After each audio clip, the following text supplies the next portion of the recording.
There we go. Well, welcome folks to meeting number 3. This is a meeting discussing future disposal capacity in the state of Vermont.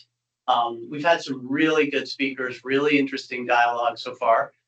We have an hour and a half today till 7 o'clock, and our agenda includes speakers from Moretown and Don't Undermine Memphremagog's Purity dump group, as well as Holly Jones and Peggy Stevens.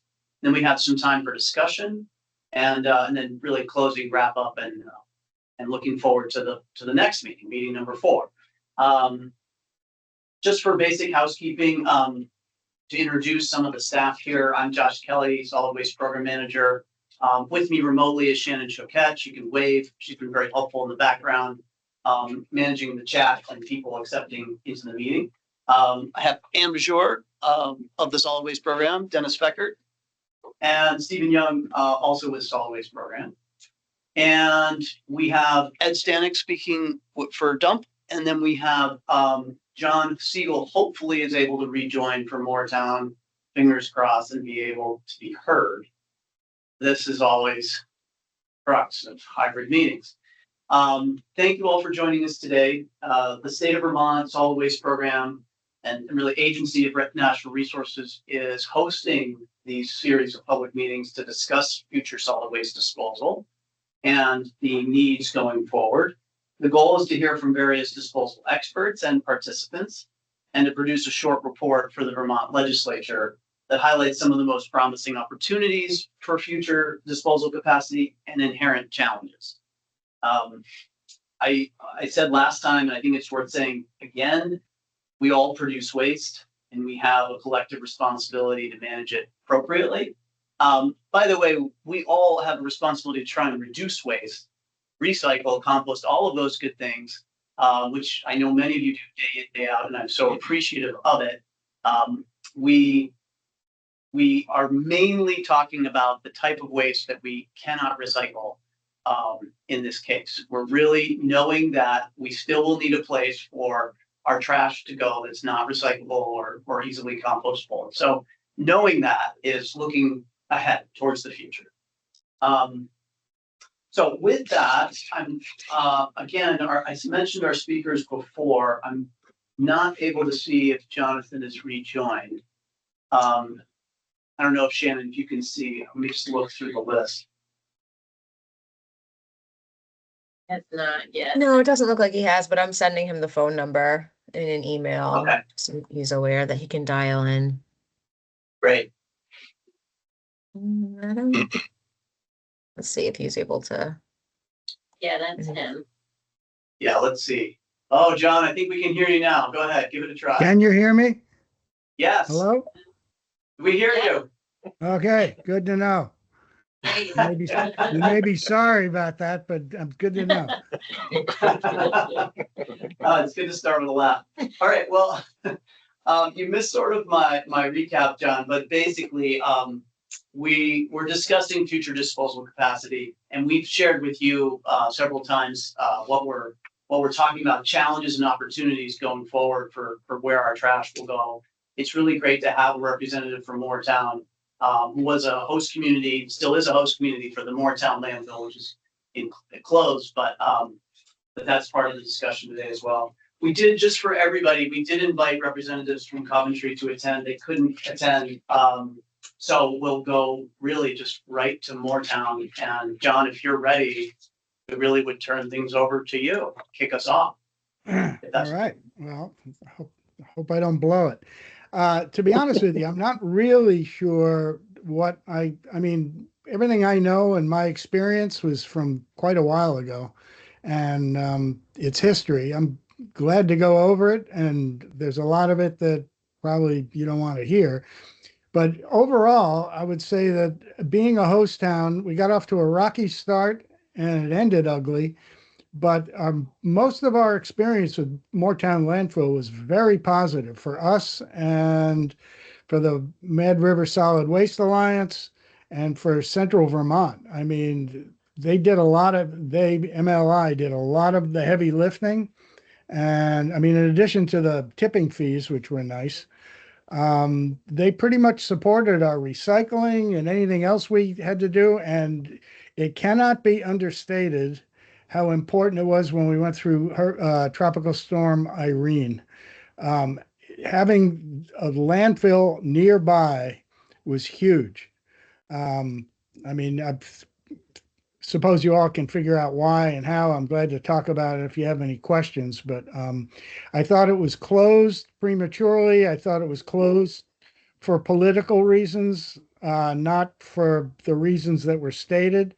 It's closed. I know it's not coming back, but that was my experience. And I'll answer questions or talk about anything you want to talk about. John, that was really helpful. I guess one thing I'm aware of is host town agreements, and I'm not sure this group might know what that term means. And maybe you can just share just the basics of like host town agreements, or certainly we can. Okay. Actually, the way you put that was part of the problem in the beginning, because let me start from the beginning. I got on the select board in Moretown in '93. And at that time, Moretown landfill was called Palisades landfill. And it was in the transition just after Act 78, when all of a sudden they had to have liners and all kinds of other, restrictions or whatever. And when they went into bankruptcy, and the state shut them down because they were overfilling wherever they were allowed to fill, Moretown was pretty much, we were a host town, but we didn't understand really what that meant. And our lawyer didn't really understand what that meant. And when it went to bankruptcy, the court didn't really understand what that meant. And we were told, even though Palisades owed us about $150,000 in unpaid tipping fees, we were told we were unsecured creditors and we weren't really included. I went to all the hearings down at the courthouse in Rutland, but we weren't really included in what was going on. And it took a lot of wrangling and raised voices. And eventually, when they came out of bankruptcy, it was called BioSafe, was the company that actually bought it. And they thought, well, you just stand back and watch, and we're going to show you how we run a landfill, and you take it all in. And they opened the gate without a signed host town agreement. And I lost it. And eventually they closed and they paid what we were owed by Palisades. And it turned into a great relationship from '93 until, 13, when it was closed down. And the reasons it was closed, I'll talk about those if you want, but I don't think you want to hear about that. You want to go forward. So that's what I've got. I mean, I can talk about I had some notes here, but it's kind of all going out the window. Anyway, if you have questions, I can answer them, or I'll just sit here and be quiet. No, I thought that was very, very helpful. I want to add some detail, and I also want to recognize John Malter, who's your current Solid Waste Alliance director. And so he might have some experience to share as well. I know John Malter has been around for a long time. Before I go to John Malter, because there's two Johns, so I'm just trying to differentiate. I wanted to say to people listening in what these tipping fees, when a truck tips its waste, there is a payment made for every ton of garbage that's in that truck, and they call that a tipping fee. And waste is generally, the revenue comes by the ton and is charged by the ton. And a host town that hosts a landfill can, in the case, have an agreement with the landfill owner and operator for revenue. So there can be, I don't know what it was in the case of Moretown, several dollars per ton are paid to the town every time waste comes into that landfill that is in that host town. John Siegel, anything you want to add there that I'm well, just in the beginning, we were getting, I believe, $2 a ton. I'm sure that's, outdated. Like I was on the select board from '93 to '98. And in that span is when Palisades, they were open, they were shut down, they went into bankruptcy, they came out of bankruptcy as BioSafe. It was a different company, supposedly. And then eventually it somehow morphed into Moretown landfill. But we were owed tipping fees from Palisades, and they kept saying, "Oh yeah, we'll come back with the check next time," but we never saw any money. It wasn't until we used our leverage as saying you can't open your landfill without a host town agreement in place, and we refused to sign until they made good on. It's more complicated than that, but that was the gist of it. Thank you. No, that's great. And I do intend to have people have a chance to do questions. I would like to get through the speakers since there's only two and then, or three, sorry, three sets of speakers, and then do questions. So if John Siegel, if you can hang with us, that would be excellent. Okay, I'm hanging. If everybody good here, I might go to John Malter because it's really connected to what John Malter, do you have anything to add that might be of interest given your history? Yeah, I think a couple of things. First of all, with the host town agreement, the town of Moretown was a part of what was then called the Mad River Solid Waste Alliance. We changed that over to the Mad River Resource Management Alliance in about 2010 or so. But initially, part of that was also an agreement within the host town agreement that the landfill would pay Moretown's per capita fee to the Alliance for participating and being part of our solid waste implementation plan. They also provided, we had effectively an agreement with Moretown Landfill where they would provide us certain resources toward the household hazardous waste collections, toward some of the educational opportunities, as well as support in recycling and used oil collection and a few items such as that. So it was really a supportive operation, and I can't oversay how important that site was in conjunction with the Hurricane Irene recovery operation that Jonathan mentioned earlier. We were able to set up, in conjunction with support from the Chittenden County Solid Waste District, a 30-yard covered roll-off, as well as a contractor who came in, and we collected hazardous waste from surrounding communities, not just in the Alliance, for at least 2 weeks after the floodwaters came down, as well as the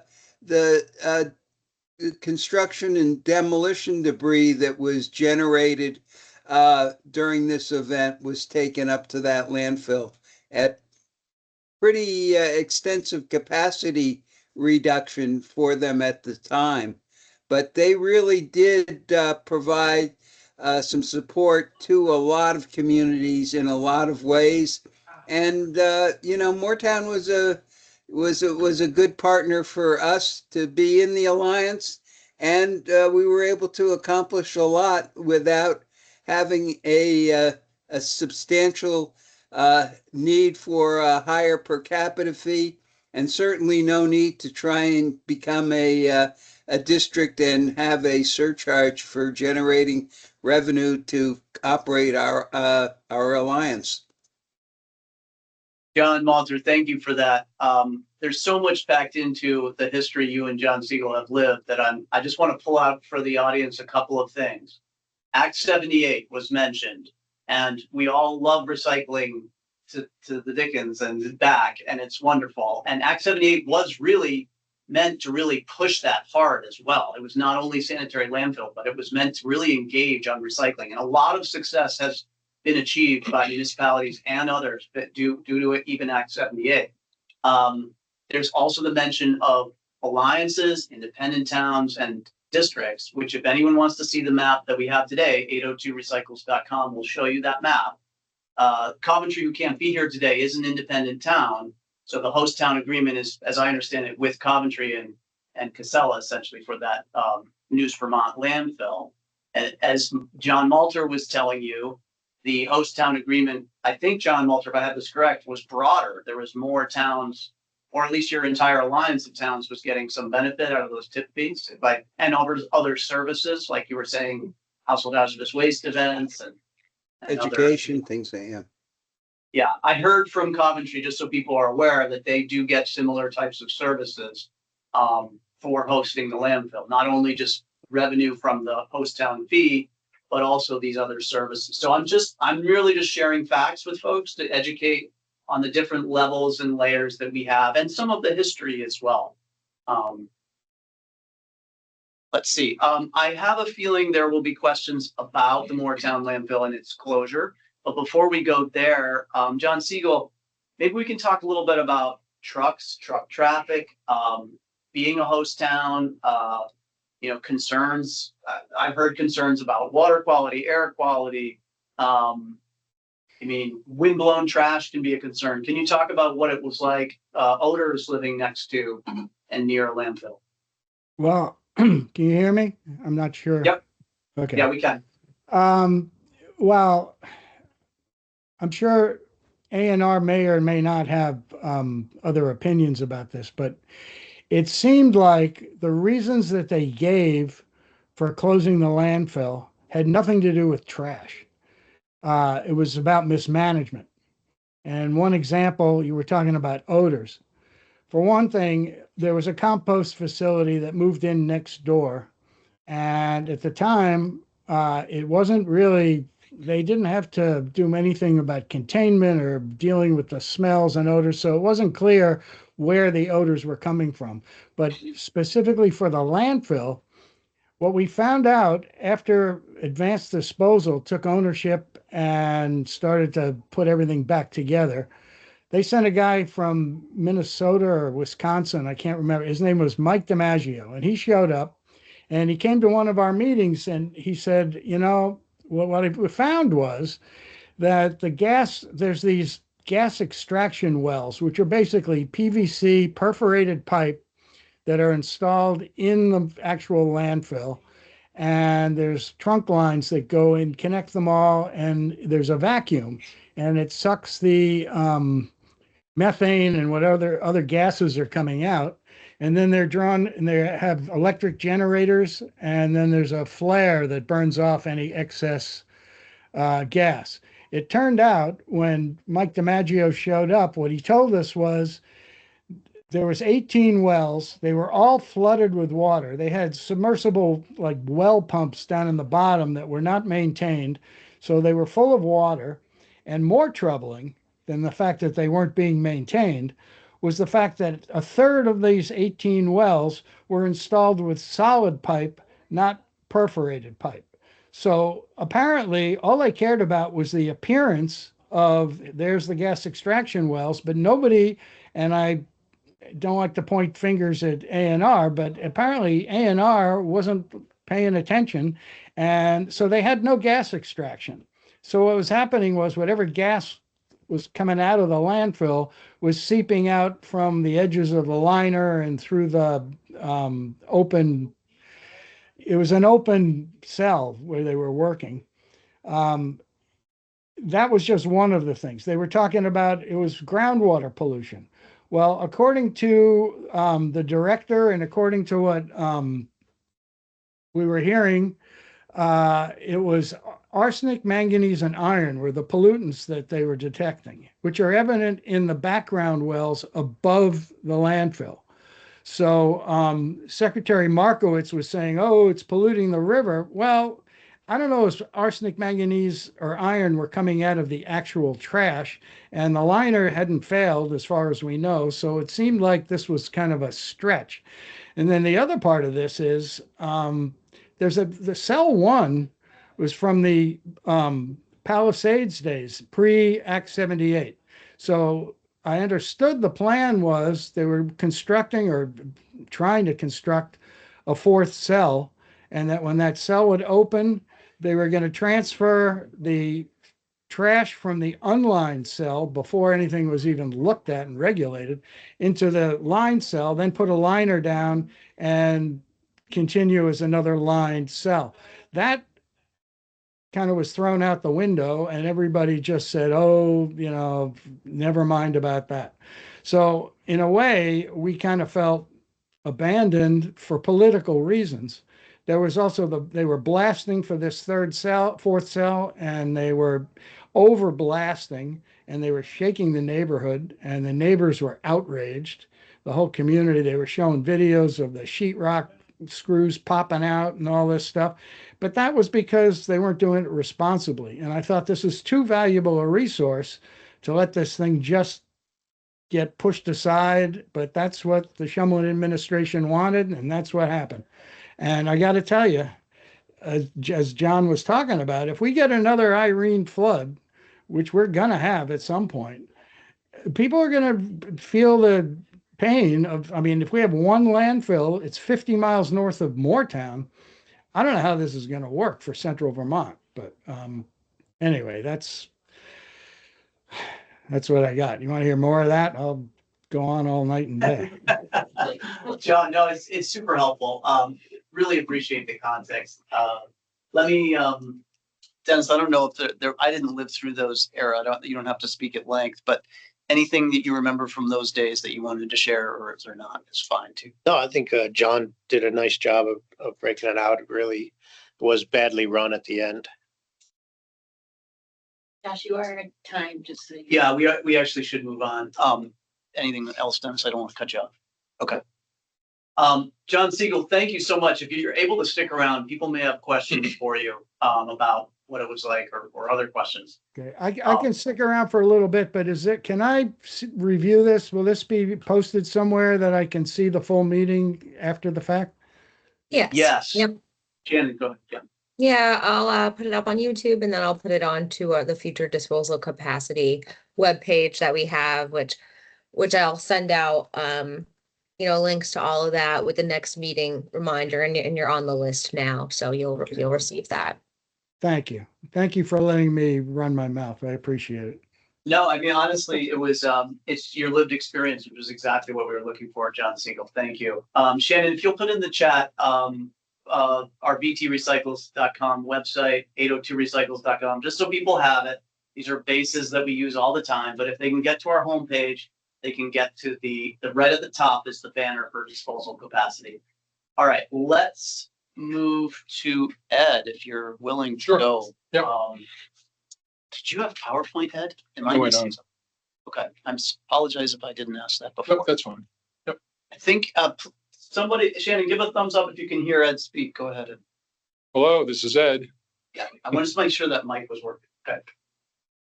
Over to you. Great. Well, as a brief introduction, my name is Ed Stanak. I live in Barry City, over the hill here from Montpelier. I first became involved in DUMP in the year 2018 as a resource person, as the group coalesced in preparation for the Phase 6 expansion at the landfill in Coventry. Subsequent to that, I was invited to join the board of directors for DUMP, and I did so, and I currently serve as the vice chair. On a personal note, I just wanted to say at the beginning, as a former public employee, none of the comments I'm going to make this evening should in any way be treated as a criticism of classified public employees who make the Agency of Natural Resources work. On the other hand, I think there are valid criticisms for certain appointed employees, as well as other folks in the legislative and executive branch of government when it comes to policies which are inadequate for dealing with solid waste. Having said that, I would typically deliver comments extemporaneously, but DUMP is a consensus organization, so I'll be reading their comments, less than 20 minutes. I'll try and read them in an exciting way so people don't fall asleep. And I will also provide a copy, electronic copy of the comments tomorrow. So having said that, Don't Undermine Memphremagog's Purity is a grassroots organization formed by residents of the Northeast Kingdom of Vermont in 2018. DUMP has the objective of protecting the integrity of Lake Memphremagog and its watersheds in Vermont. DUMP thanks the Waste Management Prevention Division for this opportunity to speak both about the impacts that are experienced in the host communities of the kingdom and in the future. DUMP feels a shortcoming in the state's approach to the disposal of solid waste has been the lack of transparency and an opportunity for authentic participation by the residents of the host communities in the actions taken by News VT, the permitting divisions of the Department of Environmental Conservation, and the Act 250 process. Again, the problems of transparency and the lack of an opportunity for authentic participation. Dump members have continually spotlighted problems with the fragmented approach taken by the state in its review and approvals of growth at the landfill. Incremental and cumulative impacts on the region's ecosystems and the quality of life of the people of the kingdom are a prime concern. Despite Dump's pleas over the years in multiple forums asking for disclosure of a master plan by News VT, no such big picture is known to the public. A few years ago, the General Assembly passed laws to ensure environmental justice. The presence and operation of the state's only landfill facility in the Northeast Kingdom over the last quarter of a century is a poster child of environmental injustice. Because the Northeast Kingdom has endured the brunt of solid waste disposal for the entire state and waste imported from other states. The cause of this injustice is the disconnect between the realities of waste disposal in the year 2025 and the state's 40-year-old policy on solid waste disposal found in 10 VSA sections 6601. This policy is not only out of date, but wholly irrelevant to the actual solid waste quote-unquote system in Vermont. Dump would now like to provide some perspective on impacts experienced by the operation of the existing landfill. We prepared two graphics, show and tell. The first graphic, I don't know if folks out there can see it, represents the percentage of waste stream going to the landfill. As you can see from the graphic, out of the total volume of 600,000 tons per year, only 7% of the waste is generated by the folks who live in the Northeast Kingdom. You can also see the numbers for the urban areas of Vermont. And even more importantly, at least 20% of the waste stream going into the landfill comes from other states. This is the big picture of what's going on right now in terms of setting the stage for the impacts of the people up in the Northeast Kingdom. The second graphic provides samples of the waste coming into Vermont from other states. This is all from data provided by the News VT. We chose three specific categories of waste: asbestos, so-called special waste, and sludge. And as you can see, you probably can't see out there in cyberspace, but the sheer volume of these waste coming in from other states far exceeds the amount of those wastes generated here in Vermont. And the big concern that we have is, as the people in Vermont work hard to reduce the volume of all waste in Vermont, the corporation has permits and certifications to accept up to 600,000 tons per year, and that will likely come from out of state as they're struggling for means of disposal. So again, percentages of where the waste stream comes from and examples of significant amounts of tonnage of special waste, asbestos, and sludge coming from somewhere else. Dump also wants to address, in the thumbnail sketch, odors, which have been impacting people up in the kingdom. Residents nearby to the landfill have raised concerns for years about undue odors from the landfill. These odors extend not only to Coventry, but drift into Newport City and Brownington, among other locations. In response to odor impacts raised before the Act 250 District 7 Commission during the expansion for Phase 6, the District Commission set up a process for a so-called third-party intervention. That's actually Ruggles Engineering up in the Northeast Kingdom. Just as an example, the August 2020 monthly report by the third party wrote, quote, "Off-site odors attributed to the landfill activities were detected during 7 of the 9 tours. Off-site odor intensity ranged from 0.5 to 2.0 and consisted of both gas and trash and were observed throughout the area, consistent with the wind direction." Dump understands that quote-unquote real-time odor monitoring systems are now available, and that would allow 24/7 monitoring with alerts triggered for the public, along with a quote-unquote real-time website available to the public about information about odor conditions at the landfill. Air emissions is another impact. Dump has reviewed the findings in terms of the 2 expired air quality climate division air pollution control permits issued for the landfill and the landfill gas to energy facility at the site. Now, we acknowledge that Vermont law allows the facility to operate even though those permits are expired, as the agency conducts its review of the pending application to renew it. But having said that, the expired permits acknowledge some 25 quote unquote hazardous air contaminants that are emitted by that landfill. Quite frankly, we feel the permits merely papered over the implications of those hazardous air contaminants, and the agency failed to require the implementation of actual hazardous most stringent emission rates, HEMSRs. Those permits, now expired, are silent about PFAS air emissions. Likewise, the permits are silent on the amounts and the public health implications of the PM 2.5 fine particulate matter emissions from the extensive truck traffic to and from the landfill, as well as the industrial equipment at the landfill site itself.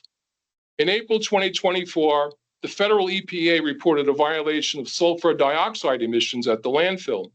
This violation was on the EPA's ECHO database for more than 6 months. The public were provided no notice of this ongoing air quality impact. All of these combined air emissions and their cumulative impacts are of great concern to the people of the Northeast Kingdom. Truck traffic. A 2013 traffic impact study, apparently the best available data on traffic volumes and traffic types regarding the landfill, estimated that the 600,000 ton per year loading rate translates to 310 daily average truck trips, 310 daily average truck trips, and 371 daily peak truck trips to the landfill. These numbers relate back to the air emissions, the PM 2.5 emissions from diesel. The internet's loaded with information about the effects of those fine particulate matters, and we can see no mitigation or controls over the implications from those truck trips. Leachate and PFAS. According to the site monitoring reports provided by NewsVT and reviewed by DUMP, every underdrain at the landfill facility shows detectable levels of the 5 Vermont regulated PFAS in their discharges. While underdrain number 6 does not report any of the 5 regulated PFAS, nevertheless, other PFAS compounds have been detected in the underdrain number 6 flow. Wildlife. Over the years, members of DUMP have participated in the annual cruise down the Black River. It's concerning to members of DUMP that during the 2025 inspection of the river, there were no sightings of wildlife compared to past years. DUMP is very concerned that habitat functions have been adversely affected. Some comments about leachate pre-treatment and final treatment. DUMP and Northeast Kingdom residents struggle with the incremental approach to solutions being taken by NewsVT and the department's acceptance of the company's proposals almost without question. A prime example is the installation and operation of the so-called pilot leachate pretreatment system at the landfill, which is creeping toward acceptance by the state as a permanent facility at the landfill. There has not been any meaningful forum. For public input on the fundamental public policy considerations of whether pretreatment should take place at the landfill facility or at the municipal wastewater treatment facility that will provide final treatment of the leachate. Associated with this issue is the fundamental question of where the leachate should receive final treatment. DUMP strongly contends that principles of environmental justice and equity and common sense support a position that the leachate should be treated at the wastewater treatment facilities located in the communities that send their solid waste to the kingdom. The kingdom's going to have the solid waste forever. The leachate should be brought back to where the garbage came from for treatment. There should not be a threat to the watershed of Lake Memphremagog. The question at hand today is future disposal capacity for Vermont's solid waste. DUMP believes that the Waste Management Prevention Division, along with the Watershed Management Division and the Air Quality and Climate Division, should present the General Assembly with a comprehensive analysis setting out why the existing state policy on solid waste found in 10 VSA 6601E must be amended to reflect contemporary circumstances and anticipate the future needs of the state of Vermont. The policy is an antique. Vermont would be well served to give close consideration to action taken by the legislatures of Maine and New Hampshire, who have addressed complex solid waste issues in a comprehensive manner and in a way that safeguards the public interest by establishing a system by which future solid waste capacity is reserved for the disposal of in-state waste, thus getting around the problem of the U.S. Supreme Court decision in City of Philadelphia versus State of New Jersey, where garbage is protected by the Interstate Commerce Clause.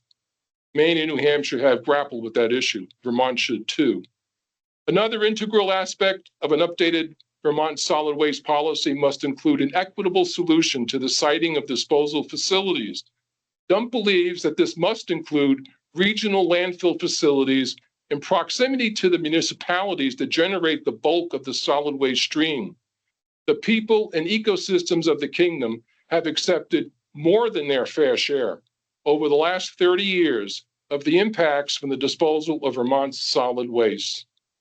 So in conclusion, the members of DUMP again thank the division for this opportunity to speak out, and we look forward to an ongoing collaborative effort.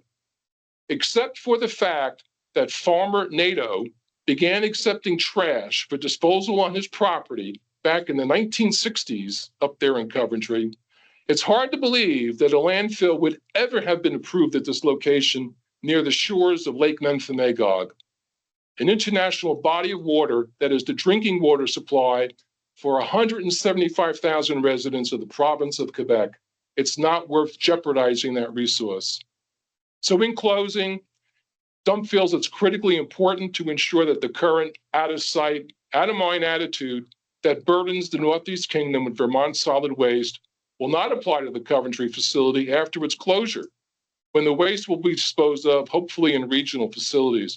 It will then be even more important to vigilantly monitor the News VT facility and take timely action to address any threats to the integrity of Lake Memphremagog and its watersheds. Thank you. Thanks, Ed. Thank you. There's a lot in there. Well, the group works hard. The group works hard. Very hard.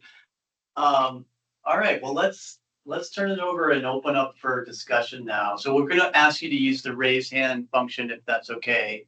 I don't have very many people in the room. I guess Oh. I really only.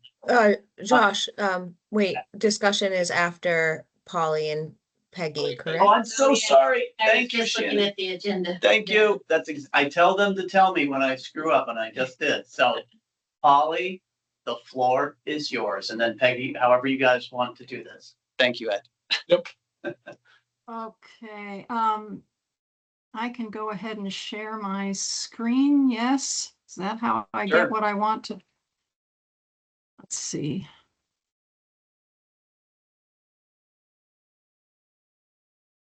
Yeah, we can see that.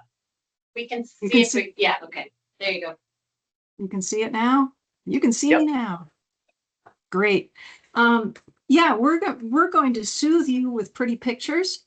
So we also have written our comments, and it's just necessary because we have so much to say about this topic. So Peggy, please go ahead and begin. And I think you're muted, Peggy.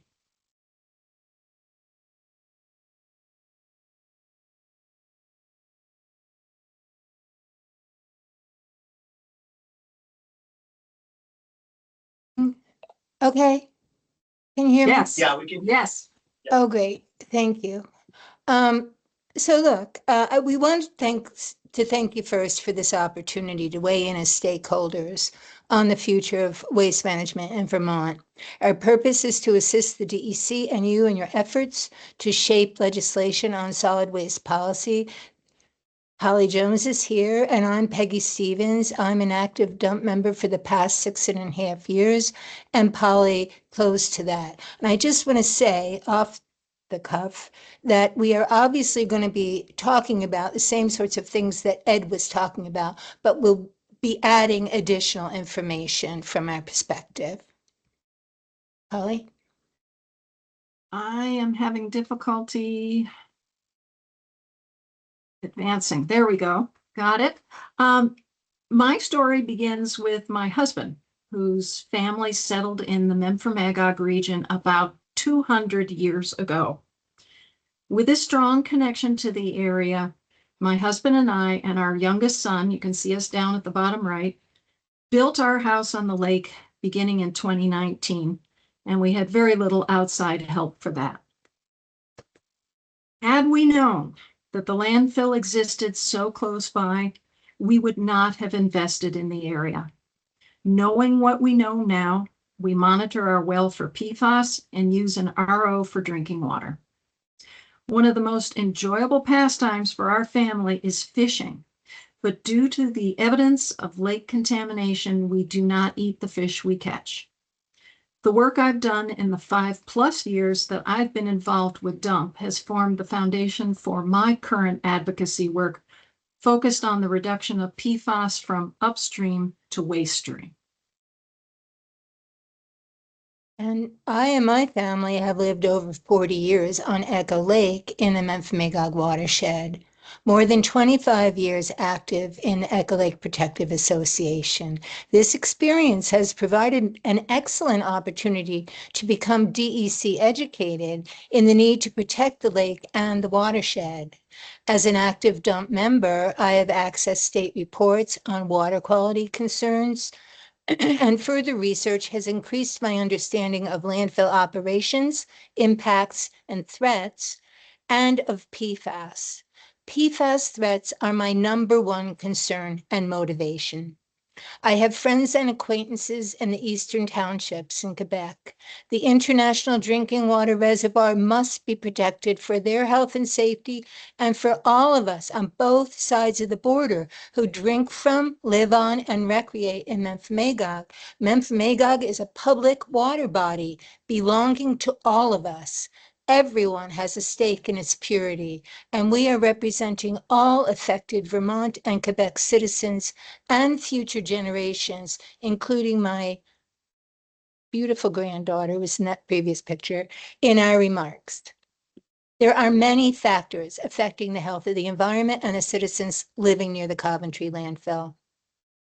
This landfill, as noted, is arguably sited in one of the worst locations possible, surrounded on 3 sides by hundreds of acres of wetlands within a 1/4 mile of the Black River, which is a major tributary of the lake, and within a 1/2 mile of the northerly flowing lake, the drinking water reservoir for over 175,000 Canadians. This photo was taken from the Black River during a recent heavy storm, showing the flooding of the wetlands that the landfill sited on. Vermont Law 10 VSA 6605A stipulates consideration of the impact of the landfill on groundwater, surface water, and air quality, the potential of the landfill to affect the public health, and the proximity of drinking water supplies. This slide next is from the Glen Road on the South Bay. That's not one of the Green Mountains. That's the landfill, filling the screen from the perimeter on the right, bordering the wetlands, to Phase 6 on the left. Future wastewater management facilities must be sited so that they pose no threat to surface or groundwater systems or any drinking water reservoir, as is currently the case. This photo is taken from Coventry Road in Newport on the shores of the South Bay. Landfills are among the top 4 environmental polluters according to the EPA. Concerns about leachate have already been expressed. However, even as much landfill gas is captured and converted to energy at Coventry, an unknown quantity escapes. There are up to 3 times as many PFAS chemicals in landfill gas as in leachate. Let me say that again. There are up to 3 times as many PFAS chemicals in landfill gas as in leachate, which are not destroyed in the gas to energy systems or in the flaring of fugitive gases. Landfill air emissions carried on prevailing winds carry contaminants, including PFAS, far and wide before precipitating onto soil and water. Areas within 3 kilometers of any landfill are at the highest risk of environmental contamination. So that puts the Black River and the South Bay of the lake within that radius. As noted earlier by Ed, strong landfill odors have been detected miles from the landfill. If you can smell an odor, you are inhaling contaminants that cause the odor. Hydrogen sulfide and caustic sulfur dioxide are two of the odors that are commonly reported by area residents. Now, PFAS compounds, by comparison, are odorless and far from harmless. Stringent air monitoring, gas collection, and management practices are necessary. Reports by the Vermont Agency of Natural Resources have provided evidence of current PFAS contamination in water and soil in the watershed. The 2018 PFAS in soil study shows levels of hazardous PFOS, for example, greater than 1,000 parts per trillion in Derby, 10 miles north, and greater than 500 parts per trillion in Brighton, 25 miles east. What steps have been taken to identify and mitigate sources of PFAS contamination in soil? In the next slide, the ANR 2021 report titled PFAS in Surface Waters, Fish Tissues, and Wastewater Treatment Facility Effluent provides evidence of concerning levels of hazardous PFOS in Memphremagog mid-lake surface waters. 2.8 parts per trillion is 70% of the maximum contamination level of 4 parts per trillion PFOS for drinking water. The same study reveals PFOS levels in the tissue of 4 species of fish that exceed 1 part per billion, translatable to over 1,000 parts per trillion. The EPA states there is no safe level of exposure to hazardous PFOS. In the United States Geological Survey and the Vermont Fish and Wildlife Studies, cancerous tumors are found in up to 45% of the brown bullhead fish in the lake. Melanoma and brown bullhead have not been found in any other Vermont body of water. The causes of the melanoma are likely multifactorial and are linked to environmental contamination. Contaminants from the landfill can't be ruled out as contributors to the cause of disease. This underscores our concern for the wildlife habitat and food sources, which lead to bioaccumulation of PFAS in animals and humans. Every effort must be made to prevent further contamination of the watershed from any source, including a permanent ban on the disposal of leachate, treated or not, in the watershed. As mentioned earlier, all discharges at the landfill have been shown to be contaminated by PFAS to some degree, and they should all be captured as leachate. Environmental and social justice would also be served by locating future sites to minimize impact, especially on economically challenged communities like the Northeast Kingdom. Act 154, Vermont's environmental justice law, is designed to do just that. The watershed region, as been noted, but in particular, produces roughly 5% of all waste annually, but we take 100% of the trash deposited in the landfill. Do we call this environmental justice? We reaffirm that Vermont must plan to locate new waste disposal sites centrally, nearest to regions where most Vermont trash is generated. Currently, the landfill's host town, Coventry, receives substantial financial benefit, while surrounding communities share the burden of harm without compensation. Is this fair or just? Sorry. The ANR's 2020 report on landfill operation in the state also makes the point about excessive tons of greenhouse gas pollution statewide. In addition to negative health impacts of air and noise pollution, quality of life has also declined for area residents due to the constant disruptive truck traffic en route to and from the landfill.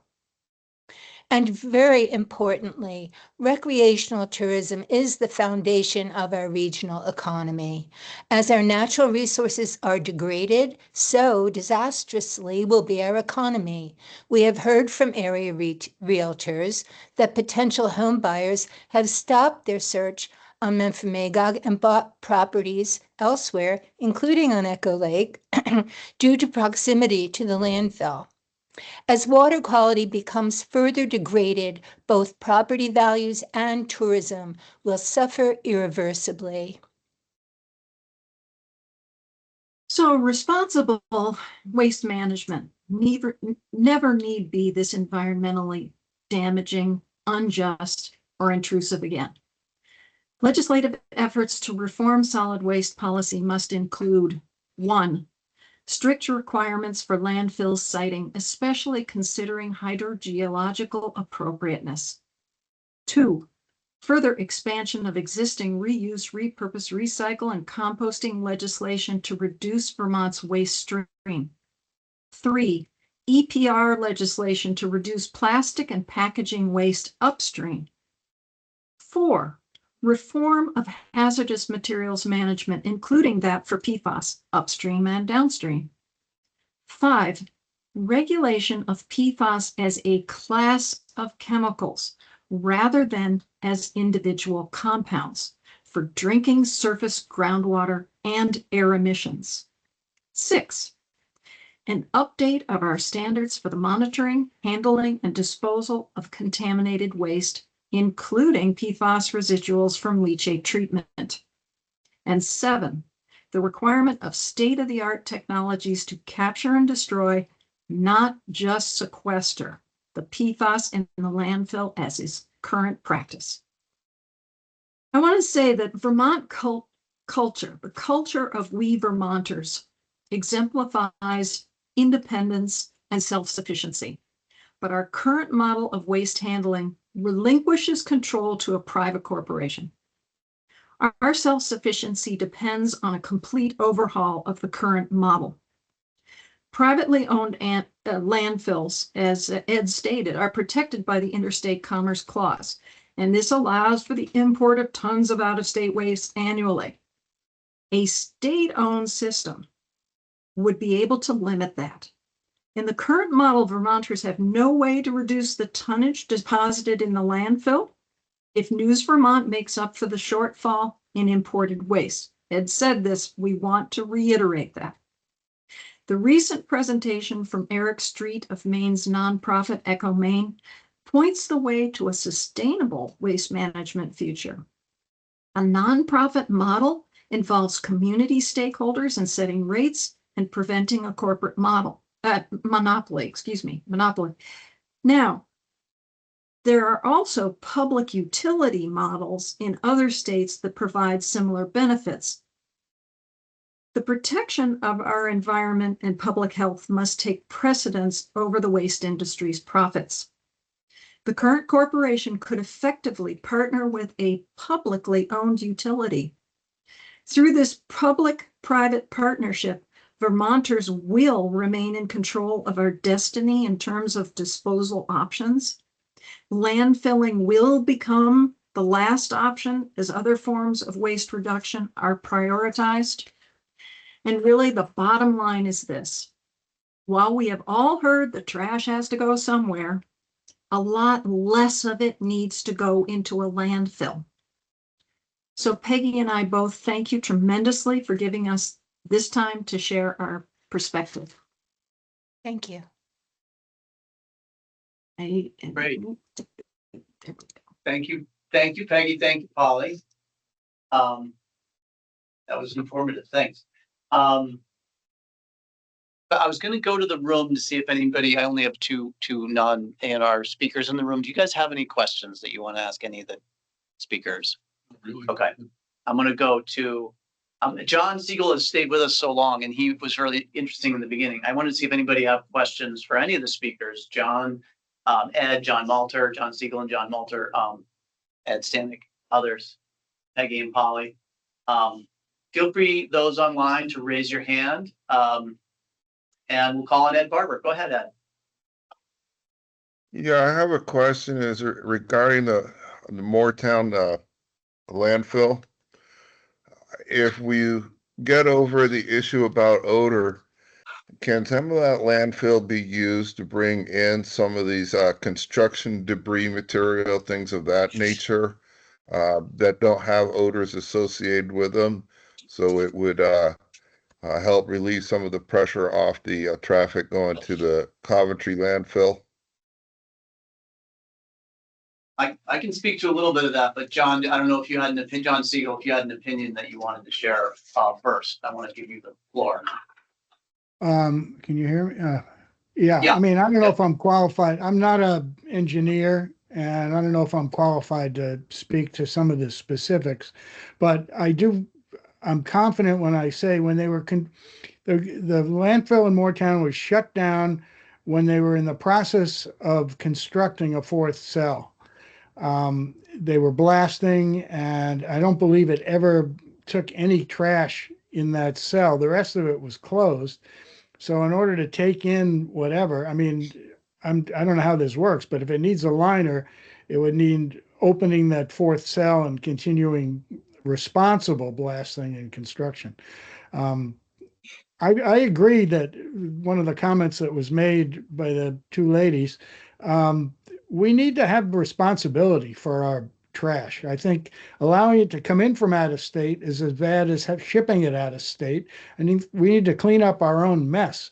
And I think if A&R was paying close attention to what's going on and regulating it, none of this stuff is fun to be around.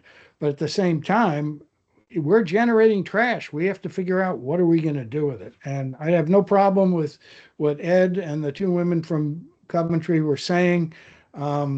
It just bothers me the way this has been allowed to just kind of go on, and there doesn't seem to be any real focus on it.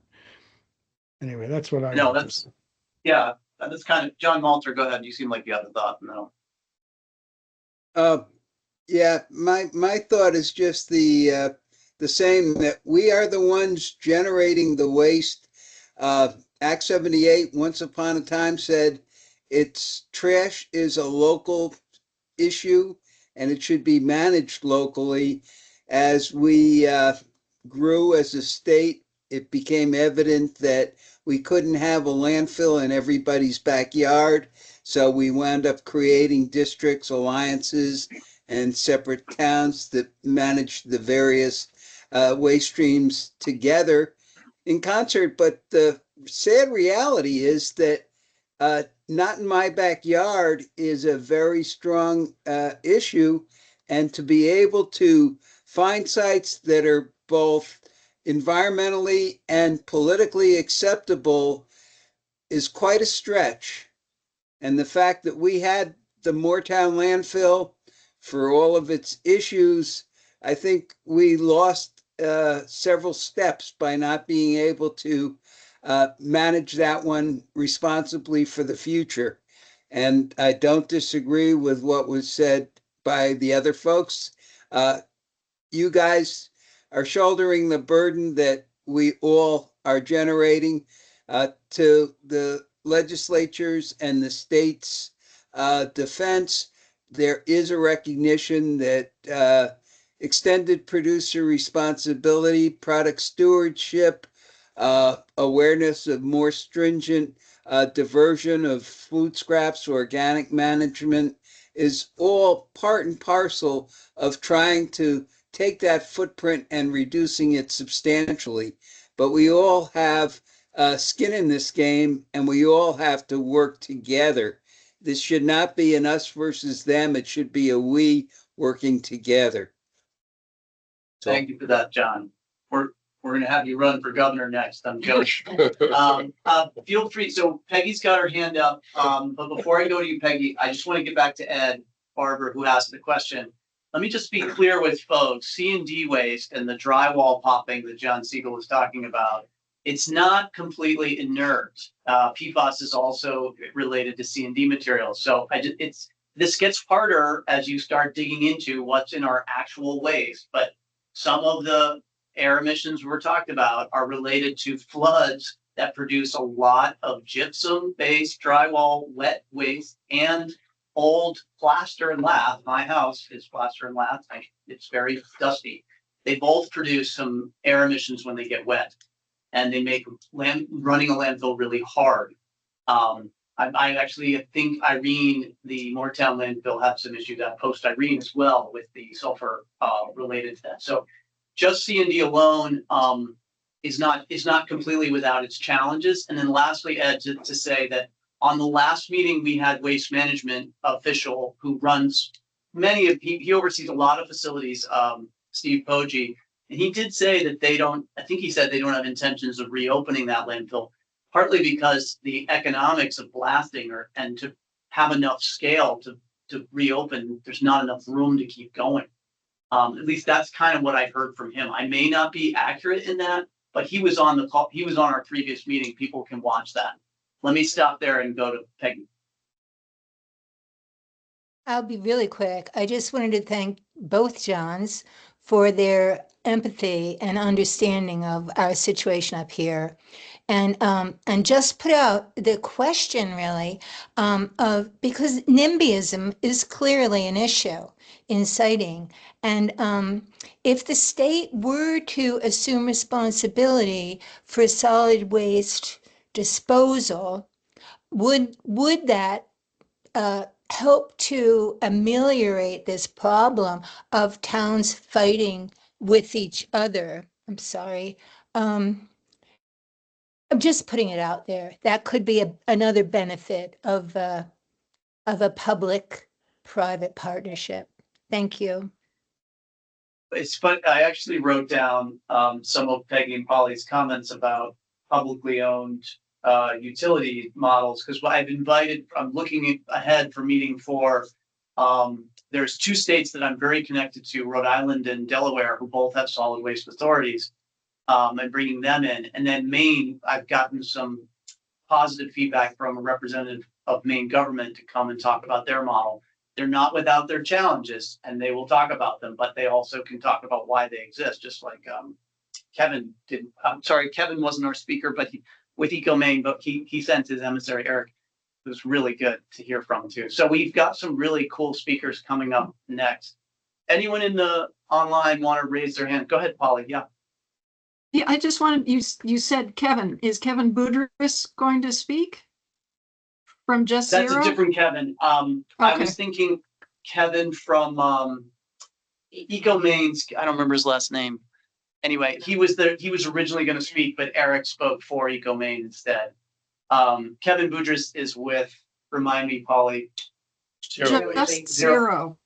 Just Zero. He really is a national expert on waste, sort of, just think of it as waste diversion, right? Okay.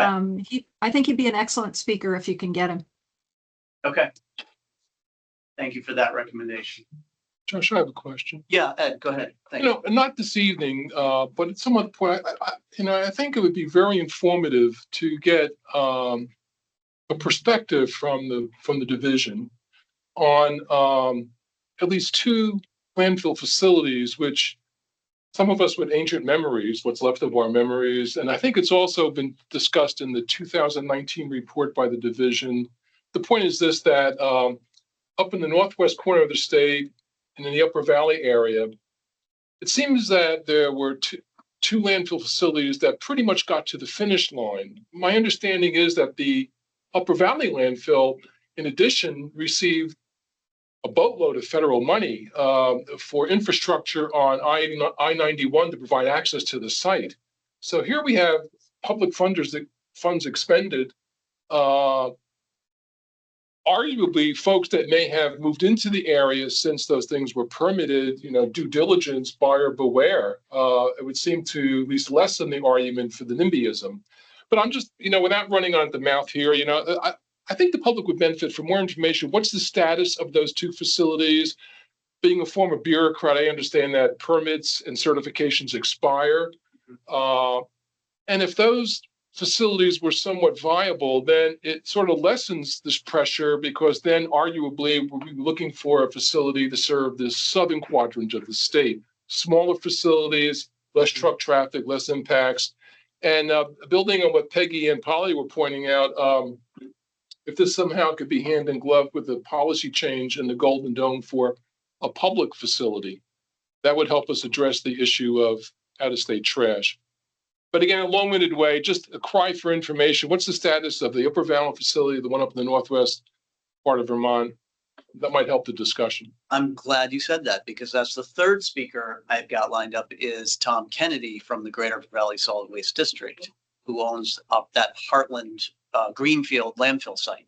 And I've asked him to come speak about basically exactly what you're saying. Great. So what do I have? I've got a Maine representative on deck. I've got a solid waste authority from, looks like Delaware. And then Tom Kennedy has agreed to speak. I may be able to get John Letty as well from Northwest Solid Waste District, which has that other facility, not as large. And anyway, those are two good speakers who could elaborate on that. Yeah, we were having the similar thoughts. It's good to have similar thoughts. We should, go ahead, John Siegel. Yeah. I just want to say I have to leave the meeting, but I'm very interested. I mean, I think this has been informative. And I want to hear the rest of it. I guess I can get it through your website there or whatever. I'll figure it out. But thank you for letting me run my mouth, and I hope to attend the next one too.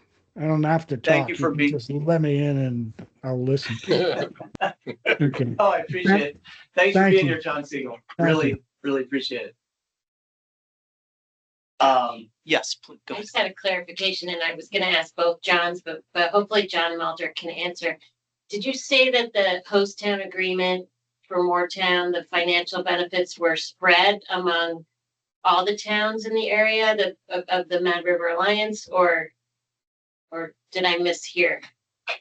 No, what we wound up getting was they provided us a certain amount of funds to help support our household hazardous waste collections that were used throughout the 5, or at the time 6 towns within our alliance, as well as to support some of the educational programs that we had. So, and effectively paid for the Moretown membership within the alliance. So there was support to the entire alliance. All of our member towns could bring their recycling to the landfill at the time at no charge, as well as participate in other things that were going on at the landfill. So it was a bit of a shared opportunity for us. Thanks, John. I was reflecting on past meetings, that sort of going back to your question. We've talked a little bit about rail as well. I think Waste Management talked a little bit about where things were going in the region with rail. And we had Massachusetts on earlier, at one of the first meetings. Mass DEP came, John Fisher, and talked about their heavily reliance on out of state rail. It's not, I mean, that is a possible option. Whether that comes to pass or not, I don't know. But one of the things we talked about, state-run facilities, it's worth at least explaining that at least the way our rules are written now, if a state-run facility were to form that was built for Vermont's waste, like Maine has these, we'll hear from Maine a bit on this. It does not sort of prevent someone from having another facility, a private-run facility per se, and then they can compete with each other, or there might be enough waste to go around. Who knows? But I'm just explaining that it doesn't mean all Vermont's waste will go there. You have to still have that high cost of building and operating and being able to pay for it. So those are, Eric at Eco Maine talked about some of their incinerator work and the high cost there. And that was some of his thing. Holly, yeah, go ahead. Sorry, I just want to add to something you said, though, about Maine having the public, certainly the public-private collaboration. Maine has also put it into their laws that no new privately owned landfills may form in the state. This is something we could also consider in our state. I think what's important is that we have to think about who we as Vermonters are. And we have to really take responsibility, as John Malter has already said, we've already said, that yes, the rail idea is a possibility, But oh my gosh, I come from Ohio. We don't want to be sending our trash to Ohio. That's not the land of trash. Yeah, fair point. Yeah, go ahead, Peggy. Yeah, and I guess I really want to get back to, I thought Eric Street from EcoMaine, I thought his presentation was really important. And one thing he stressed among many was how closely they work with the Maine state legislature. And I think, Josh, you mentioned, reaching out to other states. Maine has done great work for many years around solid waste legislation. And I think we have a lot to learn from them. And I think I heard you say, Josh, that a legislator would be coming from Maine to talk. It's state, somebody with Maine Department of Environmental Protection. I've invited Suzanne Miller, who's like the kind of the equivalent of our waste management director. Matt Chapman's my boss. He's the director of the entire waste management division. She's at that level, overseeing, I think, both hazardous waste as well as solid waste and many other topics. So that must be a person who works closely with the legislature. This whole series of meetings that you've put on is all about informing our legislature. And I just find that to be extremely valuable and exciting. Thank you. You're welcome. I fully anticipate that if there's legislative testimony, that the people we've brought in for speakers could be asked to also, I hate to make them redo their testimony, sort of have to say what they said again, but some of the people we've talked to have been so willing to share, and I can't thank them enough. I mean, just John Malter today with his history, and then Eric Street was excellent. Waste management was excellent, going all the way back. So it's been a lot to take in, but it's also been really interesting. I want to make sure anyone else that's listening, and I can't see everybody, but if you want to raise your hand, please do so. If you have a question or something was unclear for you, feel free to raise your hand. That's what we're here for, to talk and discuss. Yeah, Patricia or Henry, go ahead and unmute if you can. Yeah, I can unmute. Thank you, Josh. Are you able to hear me? Yes, we can. Go ahead. I first got involved because of the international issue. We have a Vermont outhouse which is polluting our neighbors' drinking water supply. That just outraged me. Good neighbors don't do that to other neighbors.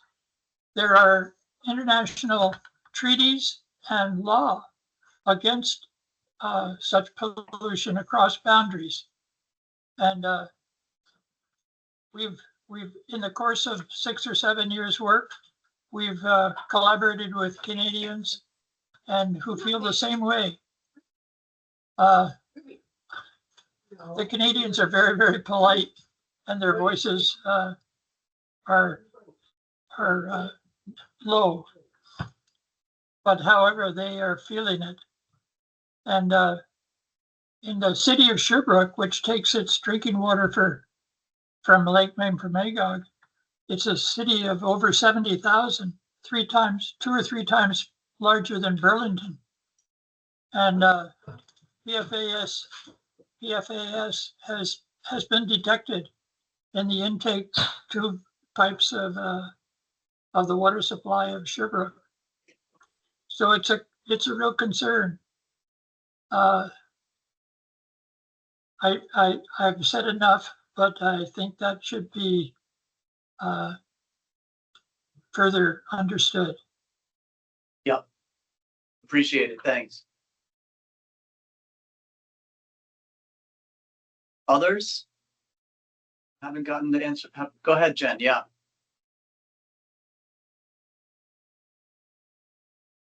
Hi there. Regarding the comments about legislative involvement, I think that's a really important one to delve into a little bit more, because there has been a fair amount of involvement with the legislature, both from the solid waste districts and alliances that have joined together for the past, since 2008, working on EPR legislation and have helped get a lot of EPR legislation passed. Act 178, that was, and all of this involved ANR. I've spent a fair amount of time at the legislature and worked with ANR on a number of many issues and bills. So I just want the group to know that ANR does work very closely with the legislature on issues. I will say that the philosophy is a little bit different than what some of my other colleagues in other states experience with the state government, where the state government's a little bit more proactive. And I think that is more because of the politics, and that it depends on who's governor and who they have to report to, and how much their hands are tied or not in whatever year it might be.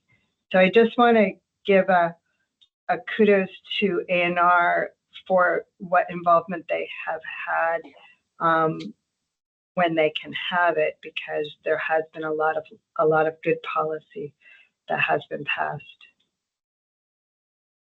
Thank you, Jen. And I don't disagree that we need to do more, and we need to learn more too from other states. I don't disagree with that from the speakers. Yeah.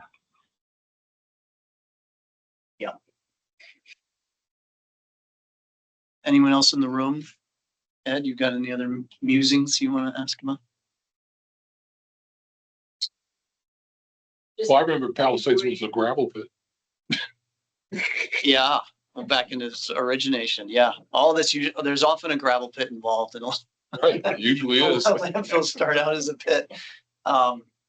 Yeah, whether the town was using something and then it became a dump. Josh, I just want to let this group know, some people might not know that we got some funding from EPA to start what is right now being called the REVT network, which is a network to promote waste reduction, repair, reuse, and it's open to anyone. We've just had 2 meetings so far, and the 3rd meeting hasn't been scheduled yet.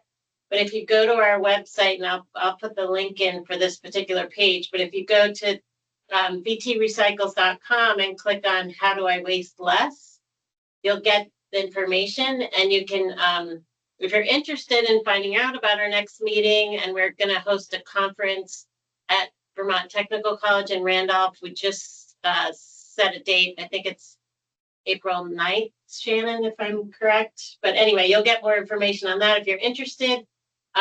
We'd love to have more participation, because all of this, what we're talking about today, will be less important, need I say, if we reduce the amount of waste that we're generating in the first place. So I hope to see you at future meetings. Go ahead, Peggy. Yeah.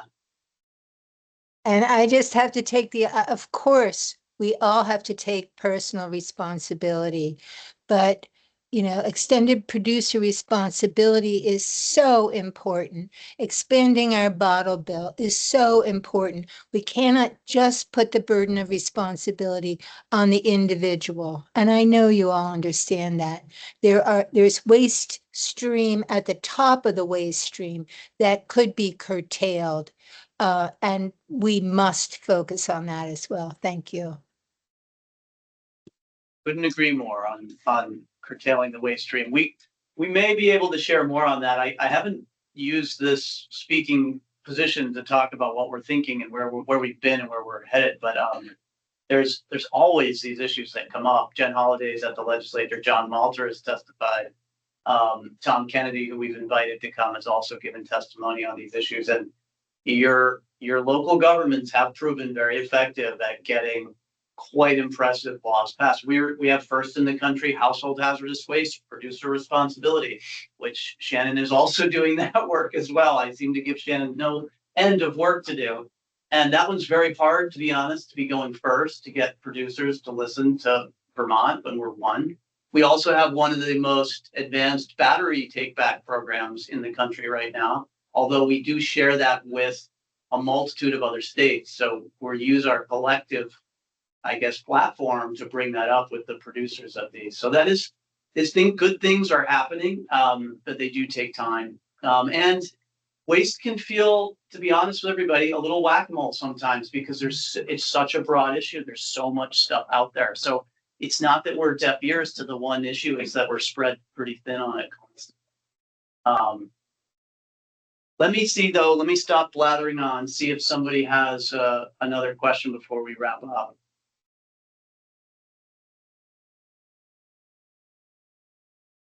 Yeah, Alex, go ahead, or comment, rather, it doesn't have.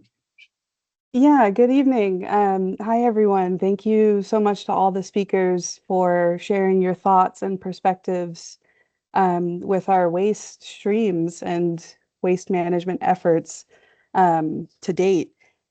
I had a thought question, something for us to like chew on as we leave, is if there's I recognize the magnitude of what I'm about to ask as we all have such vast scopes of work and are so involved in all of our work. But I wonder if there's room for collaboration with the Joint Fiscal Office to make some budget projections of what different waste options could look like. Meaning, if we pursue rail options to export out of state, or if we pursue an incinerator in Bennington and two small landfills in other locations. I wonder if there's some numbers that can back any of these conversations.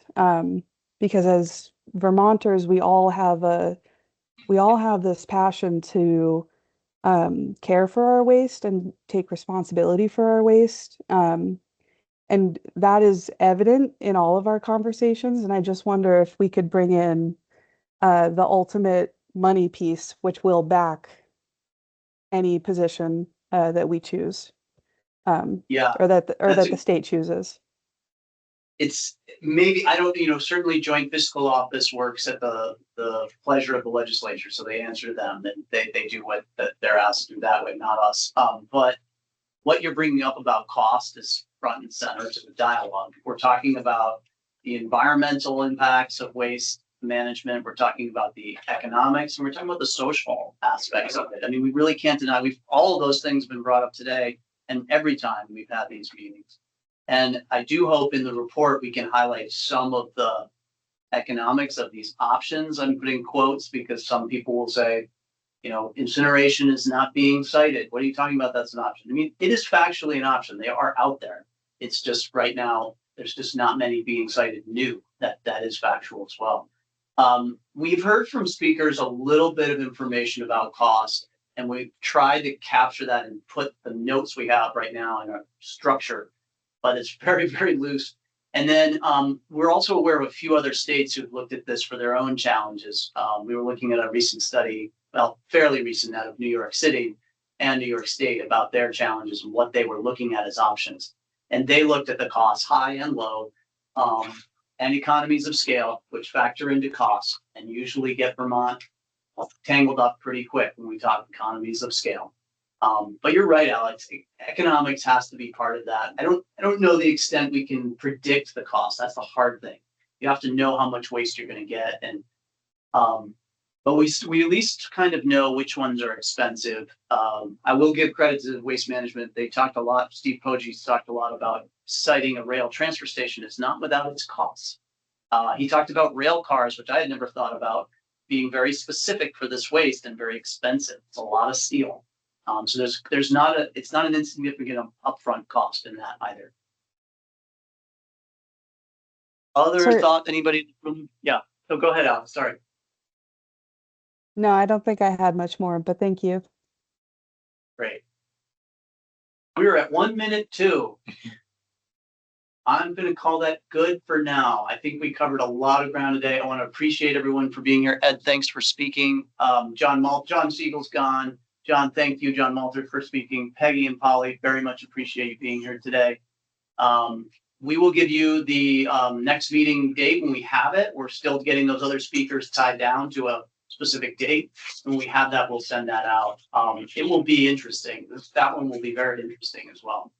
So thank you for being with us on this journey. We will continue it. And stay tuned to our website for any updates with minutes and also links if you want to watch this afterwards. And thank you particularly to Shannon. You make it all Yes, happen. Shannon is great. Thanks. Yeah, I hope you don't mind all my emails of updating the invite and stuff, but yeah, you'll be all getting an email from me with the recording, the notes. And certainly Polly and Peggy, if you could send me a copy of your comment so that I can make sure I correctly share everything that you said. Thank you. Definitely. We'll do that in the morning. Yep. Thank you. All right. Good night, folks. Hi, everyone. Ed, did you know, 'cause